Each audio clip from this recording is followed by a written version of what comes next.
I'm sharing 6 dinners to make when you don't feel like cooking in today's video.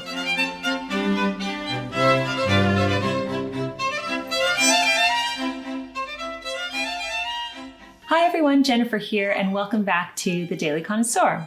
We have all been there. Cooking burnout. When you do not feel like cooking, you would rather do anything than bust out the pots and pans and cook for your family. Cooking burnout is real, and that's why it's important for you to have a few recipes on hand that you can rely on that are quick and easy so that you don't constantly rely on takeout when you don't feel like cooking. Today's video is a collaboration with my wonderful friend Robin from Faith and Flour. Robin has such a lovely YouTube channel. She does homemaking videos, cooking, cleaning, and she also does the 10-item wardrobe. Robin is also sharing the dinners that she makes when she doesn't feel like cooking. So I will leave Robin's video down below and I hope that you check it out. Okay, there are some pretty obvious things you can make when you don't feel like cooking. Frozen pizza is the first thing that comes to mind. It's very handy for feeding a large group of people and requires no effort at all. So frozen pizza, of course. And the second thing that I often rely on is pasta with a jarred marinara sauce. And that's so easy to put together. I will just put some cheese and serve it with garlic bread from the freezer if I have it. And that's a very quick, crowd-pleasing meal. But other than those 2 options, I'm going to share 6 other ideas that could work for your family. Now, the key here is that these are crowd pleasers because there's nothing worse than not feeling like cooking, making a meal, and then everybody doesn't eat it.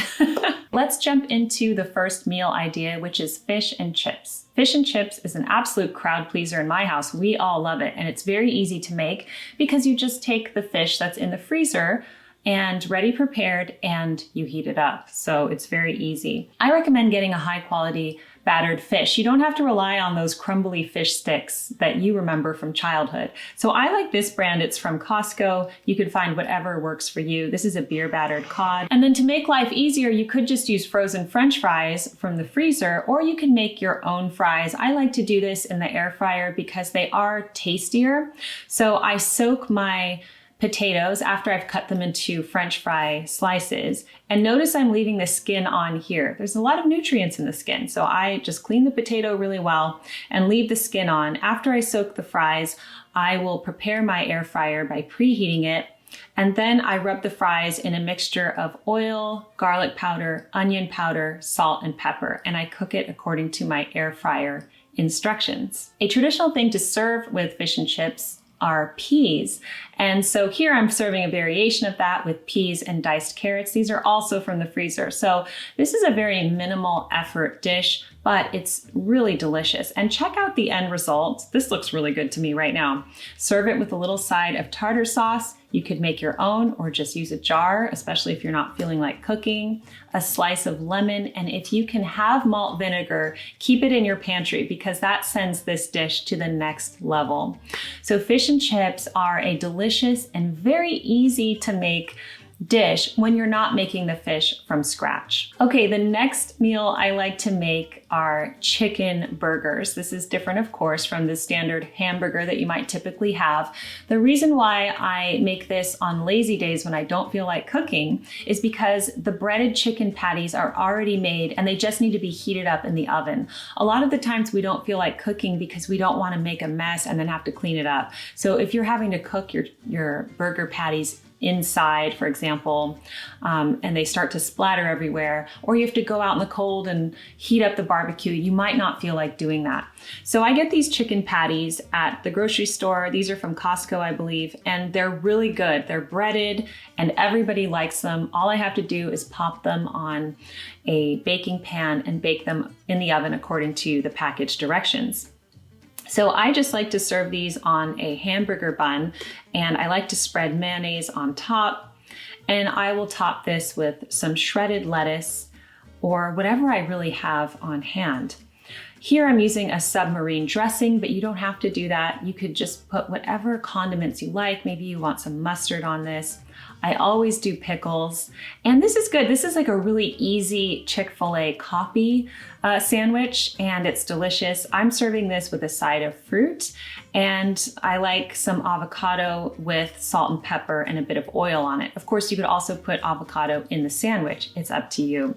But this is really easy to make, and everybody loves this dish. The kids might not like all the vegetables in it, but they'll definitely eat this as well. Okay, the next dinner idea I have for you is a meatball Subway sandwich. So this is a copy of the Subway sandwich that I like to get when I go to Subway. I usually either get the meatball or the tuna sandwich, sometimes spicy Italian. But this is really easy to make because you can keep the frozen meatballs in the freezer. Are you sensing a theme here?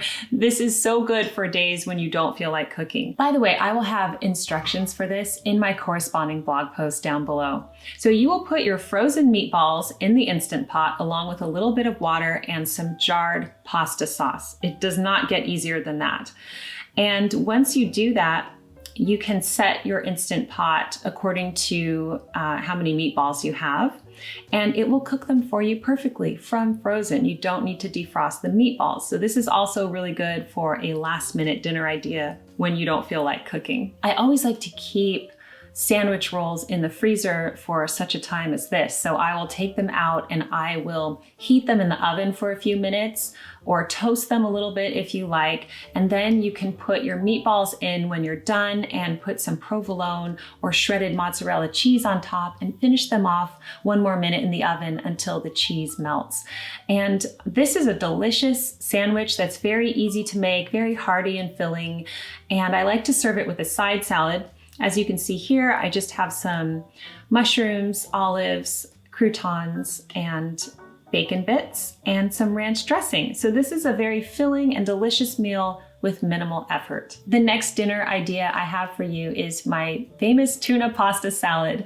And the reason why this makes the list for dinners to cook when you don't feel like cooking is because most of the ingredients you probably already have in your pantry. A lot of the times you might need a special ingredient, you might have to go out to the store and not feel like that. So with the tuna pasta salad, it's very customizable. There's just a few key elements that I always keep the same. It doesn't matter what type of pasta you use, but I do like to use penne pasta, and that is what I'm using here. All right, here's a little tip for you. As I'm cooking my pasta, in the last 6 or so minutes of cooking, I will put my frozen vegetables in. In this case, I'm using frozen peas and corn. Then when you drain the pasta and the vegetables will be cooked and you don't have to get another pan dirty. So that's a top tip. You could, of course, use canned peas and canned corn as well if that works better for you. Then I mix in some mayonnaise. This will depend on what you want. If you want it really creamy, add more. Less creamy, add less. This is my secret ingredient, and I got this recipe from my mom. She always makes this and it's so good. But I like to use garlic salt as the seasoning. It is just perfect here. I don't know, something about it. It just goes really well with all of the flavors. So I will season this with garlic salt. And then I will add some extra toppings. So this just depends on what I have on hand. Here I have some chopped apples for some crispness and sweetness. I have some chopped tomatoes and some chopped scallions. I also add 2 cans of tuna and a can of sliced olives.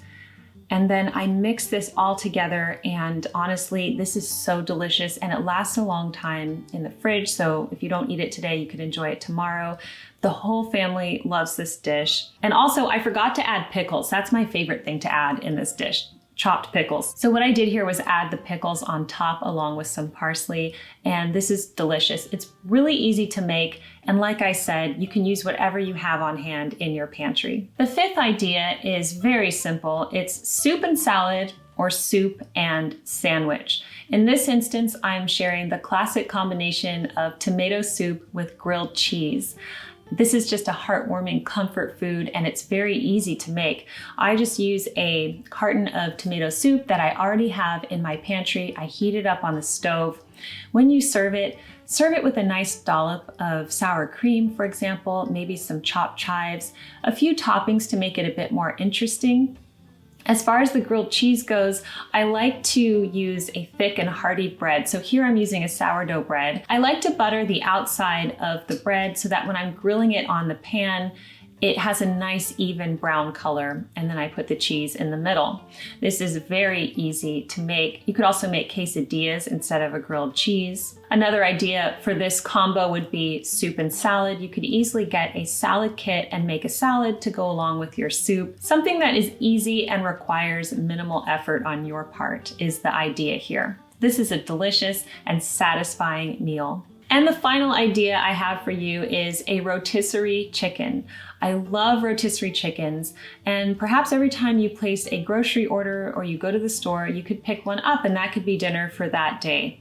So rotisserie chickens are so flavorful and delicious. You could feed the whole family with them. You could do a bunch of different things with the rotisserie chicken, but to keep it easy, just serve slices of the rotisserie chicken with some vegetables. Here I'm using a prepared potato salad from the deli, as well as a mixed salad from the grocery store. So this is a very low effort meal, but it's also delicious and nourishing and feels much better than takeout. I also have one bonus meal idea to share with you, and that is the classic breakfast for dinner. It's what to make when you don't know what to make, when you want everyone to eat the meal, and it's actually a novelty. I remember when I was a kid visiting my cousin, and my aunt fed us waffles with fruit and whipped cream for dinner, and I thought it was the coolest thing I had ever eaten.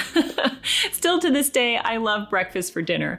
So we'll have anything from waffles with sausage to eggs, bacon, and toast, or even a breakfast casserole for dinner. That's just a bonus tip for you. It's just something you can make without really thinking about it that the whole family will love. I hope you enjoyed today's video and that it gave you some ideas for what to cook when you don't feel like cooking. Let us know what your favorite things are to cook when you don't feel like cooking. And don't forget to check out Robin's video. I will leave her video linked down below. Thank you so much for joining me here on The Daily Connoisseur. Keep calm and remain classy, and I will see you in my next video. Bye, everyone.